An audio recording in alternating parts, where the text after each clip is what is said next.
curd, lemon, orange juice, and vinegar taste sour. These substances taste sour because they contain acid. The chemical nature of such substances is acidic. तो सबसे पहले ये जो curd, lemon juice, orange juice और जो vinegar होता है, इन सबको अगर आपने कभी टेस्ट किया होगा ना तो उसका टेस्ट खट्टा होता है। तो इनका टेस्ट खट्टा इसलिए होता है ना क्योंकि ये जो चीज़ें होती हैं इनमें एसिड होता है, ये एसिड को कंटेन करती हैं। और ऐसी जो चीज़ होती है ना उनका नेचर होता है, मतलब curd, lemon juice, orange juice, इन सब चीज़ों का जो नेचर होता है ना वो एसिडिक नेचर होता है, या फिर आप सिंपली कह सकते हो जिन चीज़ों में एसिड प्रेजेंट होता है ना उन चीज़ों का नेचर होता है acidic. The word acid come from the Latin word ares which means sour. तो ये जो एसिड वर्ड है ना वो एक लैटिन वर्ड से आया है जिसका मतलब होता है खट्टा। The acid is in these substances are natural acid. तो जो इन सब्सटेंसेज में एसिड होता है ना वो नेचुरल एसिड होता है, मतलब वो नेचुरली इनमें प्रेजेंट होता है, कोई आर्टिफिशियली उसमें डाला नहीं जाता है। लाइक कोई हम चीज़ बना रहे हैं तो उसमें कुछ लोग आर्टिफिशियली एसिड डालते हैं उन्हें खट्टा टेस्ट करवाने के लिए, तो ये सब नहीं होता था। ये जो चीज़ें होती है ना उनमें नेचुरल एसिड पाया जाता है। What about baking soda, does it also taste sour. तो बेकिंग सोडा, क्या बेकिंग सोडा भी सोर फील होता है? क्या आपने कभी बेकिंग सोडा को खाया होगा तो क्या वो भी खट्टा लगता है खाने में? तो इसका जवाब है नहीं। What is its taste, since it does not taste sour it means that has no acid in it. तो अगर वो खट्टा नहीं है तो इसका मतलब है उसमें कोई एसिड नहीं है। It is bitter in taste. तो जो बेकिंग सोडा होता है ना वो कड़वा होता है टेस्ट में। तो जितनी भी चीज़ें जो कि टेस्ट में कड़वी होती है ना वो कंटेन करती हैं base. If use up its solution between two fingers it feel सोपी। तो अगर आप बेकिंग सोडा को लेकर अपने दो फिंगर के पीछे से ऐसे ऐसे करोगे तो वो सोपी होगा, चिकना चिकना सा फील होगा, मतलब जैसे साबुन के साथ फील होता है ना आपको उस तरीके का फील होगा। तो एसिड्स की दो प्रॉपर्टी होती है। एसिड की प्रॉपर्टी होती है कि जो एसिड होता है वो खट्टा होता है टेस्ट के अंदर, और जो उसका नेचर होता है वो एसिडिक होता है। और बेस की प्रॉपर्टी होती है, बेस जो होता है वो बिटर होता है टेस्ट में, और उसको अगर आप टच करोगे ना तो वो सोपी सा फील होगा, उसका टेक्सचर सोपी होगा। और जो बेस का नेचर होता है ना वो बेसिक होता है। The nature of sub substances is said to be basic.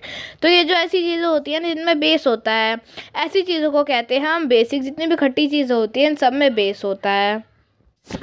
If we can not test every substance how do we find its nature. तो आप हर सब्सटेंस को टेस्ट तो कर नहीं सकते हैं ना, कुछ सब्सटेंसेस होते हैं उन्हें आप टेस्ट कर सकते हो, बट ऐसे सारे सब्सटेंसेस तो नहीं होते हैं ना जिन्हें आप टेस्ट कर सकते हो। कुछ ऐसे सब्सटेंस भी तो होते हैं जिन्हें आप टेस्ट नहीं कर सकते। तो ऐसे सब्सटेंसेस के बारे में आप कैसे पता करोगे कि एसिडिक है या बेसिक है? लाइक कोई हार्मफुल चीज़ हुई तो आप उससे कैसे पता करोगे कि वो एसिडिक है या बेसिक? उसे खाने पर आपको काफ़ी ज़्यादा हार्म भी तो हो सकता है। तो ऐसी चीज़ों को ना, अगर आपको कोई ऐसी चीज़ जिसे आप टेस्ट नहीं कर सकते तो उसको फाइंड करने के लिए आपकी हेल्प करते हैं इंडिकेटर। सो इंडिकेटर एक ऐसी चीज़ होती है जो कि वो बताती है कि जो सब्सटेंस है वो एसिडिक है या फिर basic. Special type of substances are used to test whether a substance is acidic और बेसिक। तो ऐसी कोई सब्सटेंसेज जो स्पेशल टाइप के होते हैं ना जिनके यूज़ हम कर सकते हैं ये पता लगाने के लिए कि वो जो सब्सटेंस है वो एसिडिक है या फिर बेसिक, या फिर जो भी वो सोल्यूशन है वो एसिडिक है या बेसिक। तो जो इंडिकेटर्स होते हैं ना उनकी भी अपनी अलग अलग प्रॉपर्टी होती है। लाइक कुछ जो इंडिकेटर होते हैं वो कलर चेंज कर देते हैं अगर वो किसी सोल्यूशन में उन्हें ऐड किया जाए। और ये जो इंडिकेटर्स होते हैं ना वो नेचुरल भी होते हैं और आर्टिफिशियल भी होते हैं। तो जो नेचुरल इंडिकेटर्स होते हैं वो बेसिकली नेचर बनाती है, मतलब उसमें हम कोई छेड़छाड़ नहीं करते हैं, वो नेचर से ऑलरेडी बने हुए होते हैं। और आर्टिफिशियल वो होते हैं जिन्हें हम लेबोरेटरीज़ में बनाते हैं। तो फिर उसके कुछ एग्जाम्पल है turmeric, litmus, China rose, petals, और ये सारे एग्जाम्पल है नेचुरल इंडिकेटर के। मतलब ये सारे जो इंडिकेटर्स हैं ना वो नेचुरल हैं, ये नेचर में होते हैं। Litmus a natural die. तो जो लिटमस होता है वो एक नेचुरल डाई होती है। The most commonly used natural indicator is litmus. It is extracted from lichens.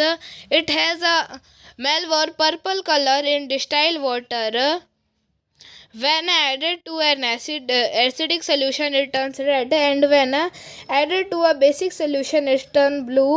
It is available in the form of solution or in the form of strips of paper known as litmus paper. Generally, it is available as red and blue litmus.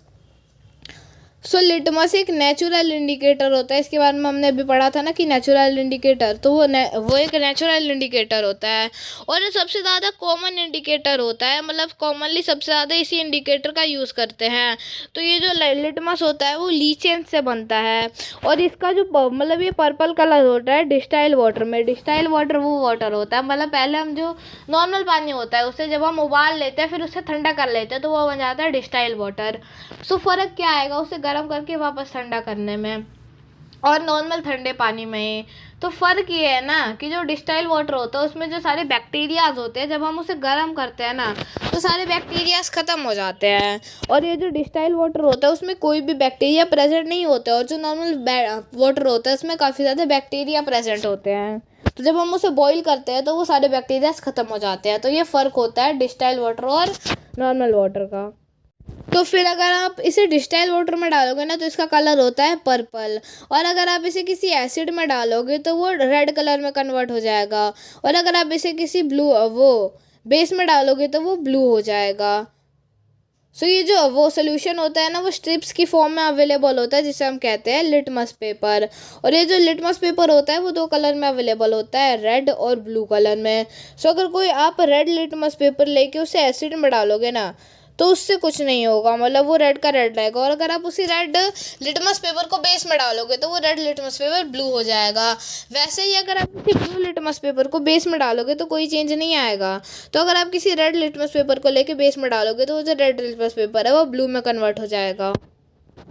और यहाँ पे ना ये acid वगैरह की table दे रखी है। नेम ऑफ एसिड, एट्रिक एसिड विनेगर में पाया जाता है, फॉर्मिक एसिड एंड स्टिंग में होता है, सिट्रिक एसिड सिट्रिक फ्रूट्स में होता है जैसे कि orange, lemon, lactic acid curd में होता है, ऑक्सियल एसिड स्पिनच में होता है, अब्सॉर्बिक एसिड आंवला और सिट्रस फ्रूट्स में होता है, उसे विटामिन सी भी कहते हैं, tartaric acid tamarind, grapes, unripe mangoes इन सब में होता है।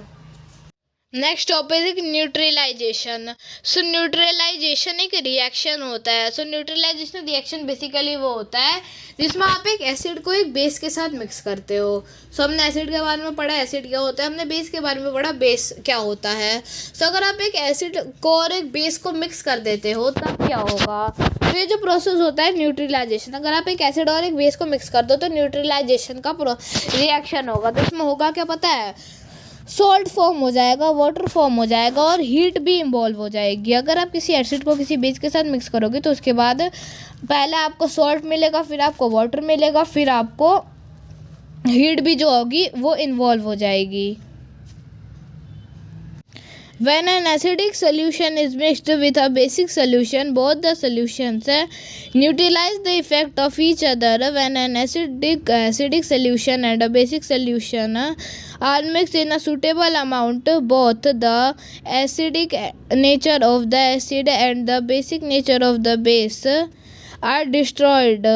The result solution is neither acidic or neither basic. Thus, the test tube immediately after neutralization. What do you observe?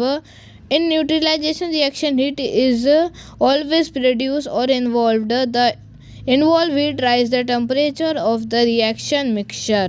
So basically यहाँ पे ये लोग ये कह रहे हैं कि अगर आप एक एसिड और एक बेस को सूटेबल अमाउंट में मिलाओगे, मतलब ऐसा नहीं है कि आप एसिड बहुत ज़्यादा डाल दो बेस थोड़ा सा डाल दो फिर उससे कोई रिएक्शन नहीं होगा, मतलब कुछ अलग चीज़ हो सकती है पर न्यूट्रलाइजेशन नहीं होगा। या फिर अगर आपने ऐसा कर दिया एसिड कम डाला बेस का ज़्यादा डाल दिया तो उससे भी जो न्यूट्रलाइजेशन रिएक्शन है वो नहीं हो पाएगा अच्छे से, कुछ और हो सकता है। तो फिर उसके बाद आपको ना दोनों को सूटेबल अमाउंट में डालना पड़ेगा, मतलब दोनों को आप कह सकते हो इक्वल अमाउंट में डालना पड़ेगा या फिर आप ऑलमोस्ट इक्वल में डालो, मतलब जितना आप एसिड डाल लो उतना ही आप बेस डालो, जितना आप बेस डाल रहे हो उतना ही आप एसिड डालो, तभी जाके न्यूट्रलाइजेशन का रिएक्शन हो पाएगा। और अगर आपने मतलब एसिड ज़्यादा डाल दिया और बेस कम डाला तो जो सोल्यूशन होगा ना वो हो जाएगा एसिडिक। अगर आपने बेस ज़्यादा डाल दिया एसिड कम डाला तो जो सोल्यूशन हो जाएगा वो हो जाएगा बेसिक। और ये जो न्यूट्रलाइजेशन रिएक्शन होता है ना इसमें बेसिकली क्या होता है कि ये जो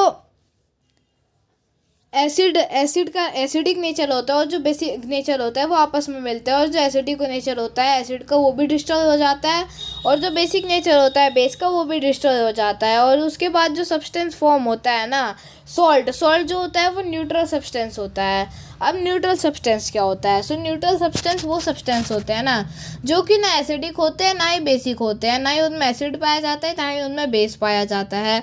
जैसे कि वाटर हो गया, सॉल्ट हो गया, इन सब में ना एसिड होता है ना बेस होता है। और अगर उसके बाद में जैसे न्यूट्रलाइजेशन रिएक्शन होगा, अगर आपने कभी ट्राई किया होगा, तो जैसे आप न्यूट्रलाइजेशन रिएक्शन करोगे ना, तो जैसे ही वो होगा आप एसिड को बेस के साथ मिक्स करोगे, तैसे ही आप टेस्ट ट्यूब को टच करना। जैसे ही आप टेस्ट ट्यूब को टच करोगे ना, आपको गर्मी सी फील होगी क्योंकि हीट भी इन्वॉल्व होती है। तो इसे एक इक्वेशन के फॉर्म में भी लिखा जा सकता है, और उसकी छोटी सी डेफिनेशन है, the reaction between an acid and a base is known as neutralisation. Salt and water are the products in this process with the evolution of heat. सो यहाँ पे एक इक्वेशन के फॉर्म में भी हम इस पूरी चीज़ को लिख सकते हैं। यहाँ पे नीचे इक्वेशन दे रखी है, acid plus base is equal to salt plus water, और नीचे दे रखा है हीट इज ऑल्सो इन्वॉल्व।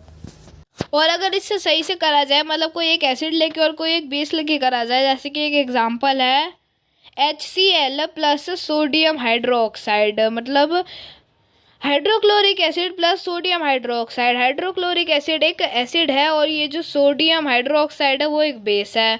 तो फिर अगर हम इन्हें मिक्स करेंगे ना, तो उसके बाद क्या होगा, sodium chloride NaCl plus water H2O आ जाएगा। सोडियम क्लोराइड को सॉल्ट ही होता है बेसिकली, सोडियम क्लोराइड NaCl। अब नेक्स्ट चीज़ है कि ये जो न्यूट्रलाइजेशन का रिएक्शन होता है ना, वो यूज़ कहाँ होता है। सो पहली चीज़ जो न्यूट्रलाइजेशन का रिएक्शन होता है उसे आप एक तरीके से सॉल्ट बनाने में यूज़ कर सकते हो, बट सॉल्ट बनाने में ना वो उतना ज़्यादा इफेक्टिव नहीं रहता है क्योंकि बहुत ज़्यादा हार्ड होता है। आप सेम अमाउंट ऑफ मिक्स करो एसिड की और बेस की, अगर आपने कुछ गलत मिक्स कर दिया, मतलब एसिड ज़्यादा मिक्स कर दिया, तो जो सॉल्ट होगा ना वो एसिडिक बन जाएगा, फिर वो किसी काम का नहीं रह जाएगा। जो न्यूट्रलाइजेशन रिएक्शन होता है ना, इसका एक और काम होता है। तो जब हमारे स्टमक में जो एसिड होता है वो ज़्यादा हो जाता है, तो हम एसिडिटी हो जाती है, हमें काफ़ी ज़्यादा दर्द होता है, तो हमें उस चीज़ को सही कैसे करना होता है। सो हमारे जो पेट उसमें वो एसिड ज़्यादा बढ़ गया, तो हमें उस एसिड को कम करना पड़ेगा, तभी हमें रिलीफ मिलेगा। तो उस एसिड को कम करने के लिए हम क्या कर सकते हैं, सभी हमने पढ़ा न्यूट्रलाइजेशन रिएक्शन। इसमें क्या होता है, एसिड के साथ बेस मिक्स होता है, फिर जो एसिड होता है वो भी डिस्ट्रॉय हो जाता है और जो बेस होता है वो भी डिस्ट्रॉय हो जाता है। अगर बेस हमने कम मिलाया तो वो थोड़े से एसिड को डिस्ट्रॉय करेगा और वो फिर भी एसिडिक ही रह जाएगा। सो हम क्या कर सकते हैं, हम बेस खा सकते हैं। सो जो इनो होता है ना वो भी बेस होता है, तो जब हमें एसिडिटी हो जाती है तो हम इनो पीते हैं, फिर हमें रिलीफ मिल जाता है। सो जो इनो होता है वो एक बेस होता है, और एसिडिटी में बेसिकली हमारे स्टमक के अंदर जो एसिड होते हैं वो ज़्यादा हो जाते हैं। तो ये जो बेस होता है जब वो जाके हम एसिड के साथ मिक्स होता है तो न्यूट्रलाइजेशन का रिएक्शन होता है हमारे पेट के अंदर, और ये जो बेस होता है वो कम होता है, इसीलिए जो एसिड होता है वो भी कम हो जाता है।